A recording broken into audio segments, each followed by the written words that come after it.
جب حضرت ابوبکر صدیق کا زمانہ پورا ہوا اور حضرت عمر کا زمانہ بھی گزر گیا اور حضرت عثمان کا دور خلافت آیا اور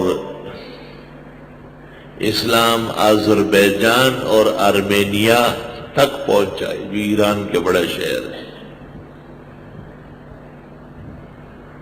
اور عجم کے اندر دور دور تک اسلام چلائی۔ حضرت عثمان ہی کے دور میں کابل، زابل اور پشاور یہ فتح ہوئے۔ حضرت حسن اور حسین نے جوزجان میں جس درخت کے نیچے آرام کیا ہے دوپہر کو، جہاد میں گئے تھے، کافی زمانے تک وہ درخت بھی موجود تھا، اور 70 اور 72 کے قریب صحابہ کابل میں ایک جگہ ہے، اور 200 یا 250 کے قریب کی قبریں زابل کے پاس۔ میں تقریباً سب جگہ گیا ہوں۔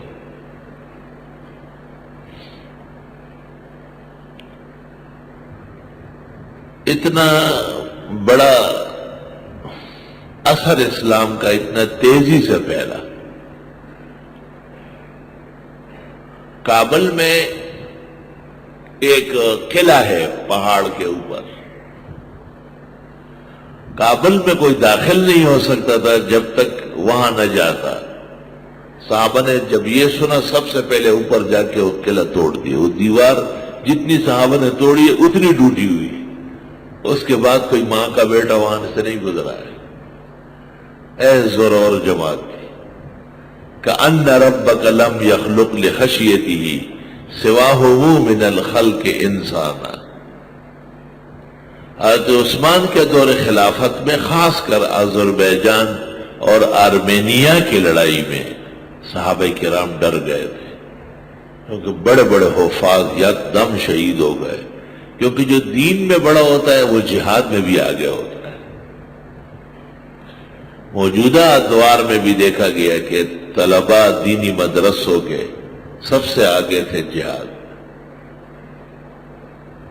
خاص ٹیکنک سے امریکہ نے اس کو روک لیا ہے، ورنہ خود وہ خطرے شدید میں ہے، اور وہ دن دور نہیں ہے کہ طلباء وائٹ ہاؤس میں داخل ہوں گے انشاءاللہ۔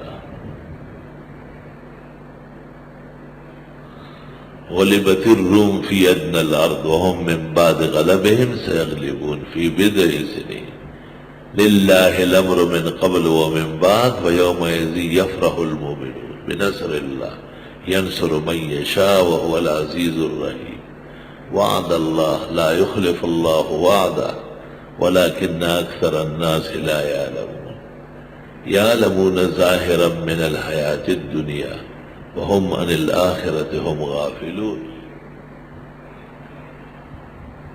اللہ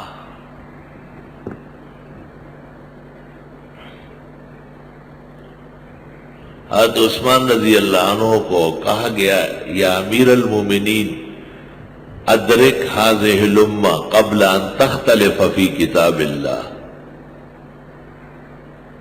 بعض لوگ ان کی خدمت میں آئے اور وہ عجیب تلفظ کر رہے تھے۔ ایک شخص آئے حضرت عثمان سے کہا کہ ان یاتیکم القابو، حضرت عثمان نے کہا ان یاتیکم التابوت، وہ تابوت کو قابو کہنا تھا۔ اور اس قسم کی بعض آیات کے پڑھنے میں اور محل وقوع میں کچھ فرق ہونے لگا تھا، تو حضرت عثمان نے ام المومنین حضرت حفصہ حیات تھی، ان کو کہلوایا کہ آپ کے پاس ابو بکر کے زمانے کا جمع کیا ہوا نسخہ ہے، وہ ہمیں بھیج دیں۔ اور حسن اتفاق سے اکثر وہ لوگ موجود تھے جو پہلے مجموعہ کر چکے تھے۔ ان سے کہا گیا کہ اب آپ اس سے اور نسخے تیار کر لیں تاکہ عالم اسلام میں بھیجو۔ 7 نسخے تیار کیے گئے۔ اور 7 بڑے اطراف تھے اسلامی حکومت کے، ان میں بھیج دیا گیا ایک ایک نسخہ، اور وہاں کے گورنر کو حکم دیا گیا کہ اس کے خلاف جو آیت ہو یا ترتیب ہو وہ ہٹا دے فوراً، اس کا اعتبار نہیں ہوگا۔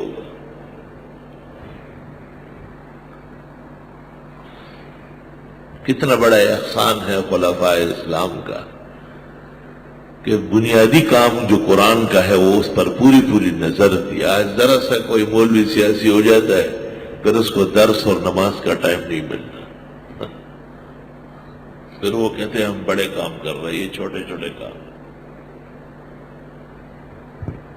بڑے کام اور چھوٹے کام کا فرق کرنے کے لیے بھی بڑا علم اور بڑی عقل چاہیے۔